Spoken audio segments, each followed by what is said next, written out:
Volatile market में पैसा कैसे बनाएं? चलिए देखते हैं।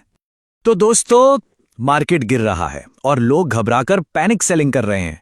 लेकिन जो स्मार्ट इन्वेस्टर्स हैं ना, वो ऐसी ही सिचुएशन में पैसा बना रहे हैं। कैसे?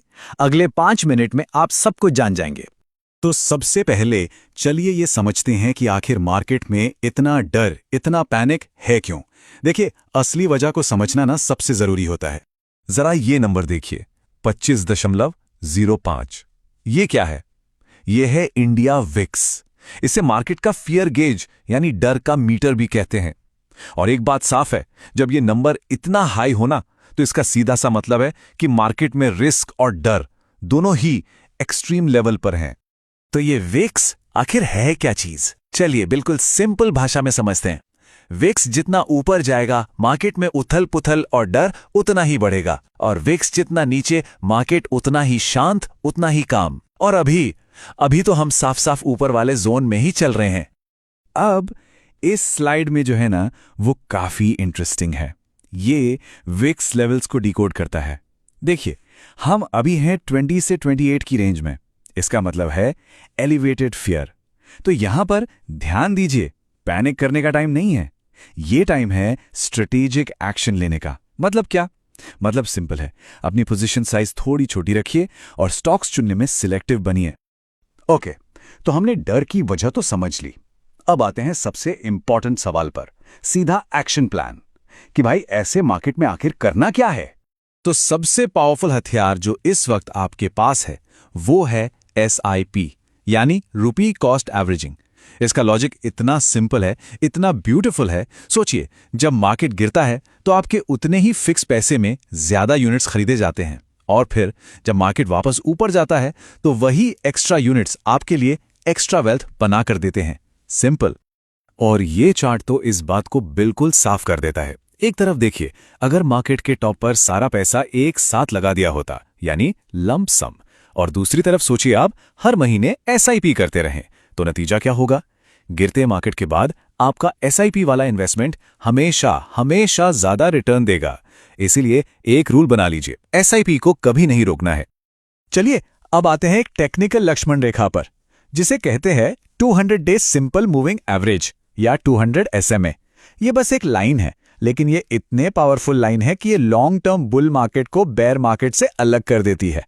इसका रूल सिंपल है, अगर निफ्टी इस लाइन के ऊपर है तो हर गिरावट, आई रिपीट, हर गिरावट खरीदने का एक मौका है, और अगर इसके नीचे चला गया तो फिर सावधान रहने का टाइम है। और जरा हिस्ट्री पर नजर डालिए। साल 2020 के बाद से निफ्टी ने इस लक्ष्मण रेखा को सिर्फ 2 बार ही टच किया है, एक कोविड के टाइम और दूसरा अभी। और हिस्ट्री क्या कहती है? हिस्ट्री यही कहती है कि इस लेवल पर जिसने भी पेशेंस दिखाया है, उस इन्वेस्टर को हमेशा रिवॉर्ड मिला है। तो इसका मतलब क्या निकलता है? मतलब साफ है, ये एक बहुत ही रेयर अपॉर्चुनिटी हो सकती है। लेकिन हाँ, अपॉर्चुनिटी है तो रिस्क भी है। इसीलिए एक चीज बिल्कुल नॉन नेगोशिएबल है, और वो है स्टॉप लॉस। इसको अपना सेफ्टी नेट समझिए, और याद रखिए, स्टॉप लॉस लगाना फेलियर का साइन नहीं, बल्कि डिसिप्लिन का सबसे बड़ा साइन है। आप चाहे स्विंग ट्रेडर हो या लॉन्ग टर्म इन्वेस्टर, अपना एग्जिट प्लान हमेशा पहले से ही डिसाइड करके रखिए। तो अगर आपको ये प्रैक्टिकल, बिल्कुल नो नॉनसेंस स्ट्रैटेजीज आसान लग रही हैं और आप चाहते हैं कि ऐसे ही लर्निंग जारी रहे, तो एक छोटा सा काम जरूर कीजिए। अभी इस वीडियो को लाइक करें, दोस्तों के साथ शेयर करें, और हाँ, स्टॉक बाबा चैनल को सब्सक्राइब करना तो बिल्कुल मत भूलिएगा। ओके, चलिए आगे बढ़ते हैं। हमने स्ट्रैटेजीज तो समझ ली, लेकिन इन स्ट्रैटेजीज को अप्लाई कहां करना है? अपने पोर्टफोलियो में, राइट? तो अब बात करते हैं कि इस मार्केट में एक स्ट्रॉन्ग, एक दमदार पोर्टफोलियो कैसे बनाया जाए। सबसे पहला नियम, रूल नंबर 1, कभी भी सारे अंडे एक ही बास्केट में मत रखो। मतलब एक वेल डाइवर्सिफाइड पोर्टफोलियो बनाइए। लार्ज कैप्स आपको देंगे स्टेबिलिटी, फिर डिफेंस और रेलवेज जैसे सेक्टर्स, जिनके ऊपर अभी गवर्नमेंट का भी पूरा फोकस है, वहां से ग्रोथ मिल सकती है। और हां, सबसे इंपॉर्टेंट, थोड़ा कैश हमेशा साइड में रखिए। क्यों? ताकि हर बड़ी गिरावट में खरीदने के काम आए। और जब खरीदने की बारी आए ना, तो सारा पैसा एक झटके में मत डाल दीजिए। प्रोज की तरह सोचिए, यूज कीजिए स्टैगर्ड बाइंग स्ट्रैटेजी। बहुत सिंपल है। अपने टोटल कैपिटल को मान लीजिए 4 हिस्सों में बांट लीजिए।